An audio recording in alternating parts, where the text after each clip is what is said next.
Okay, this is just a sample shape. This is how you would make a door. First, you have to have an offset ledge. Remember, this is about 6 inches on your floor plan. Before I do anything, I need to know exactly where that door is going to be placed. So I always use the tape measure tool. The tape measure tool from the inside.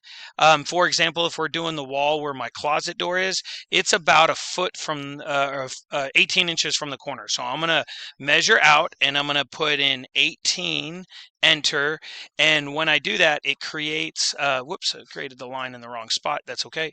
So let's just pretend I'll just do it out there. Let's just pretend that's 18, okay? So wherever this dot is, I'm going to create a line and go across. Now I need to create another line that is about 3 foot from this one. So I'm going to measure out 36 inches and put a dot, and I can see it right there. So that is where my other line is, and make sure when you draw across, you draw straight lines. Okay, so that's my door, and my closet door opens from this side, so I'm going to create a line that goes straight out, 36, enter. Let me reposition the camera. Okay, so I've got this door started. Now I'm going to go down and you're going to find this shape. It's called 2-point arc. It might be under your 2 dots, your 3 dots. So 2-point arc. What I'm going to do is I'm going to click once on the end, and then once right here. I've clicked twice, but I need to make sure I'm at the right angle because I want this arc to be flat.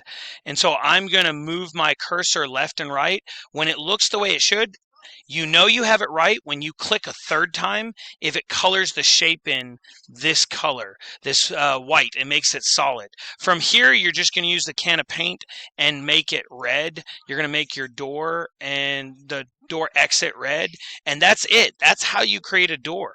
To create a window, it's almost the exact same process, except you don't have to create this arc. All you're doing is you're creating the rectangle and coloring it blue. Hopefully that helps. It's a quick 2-minute video on how to make doors.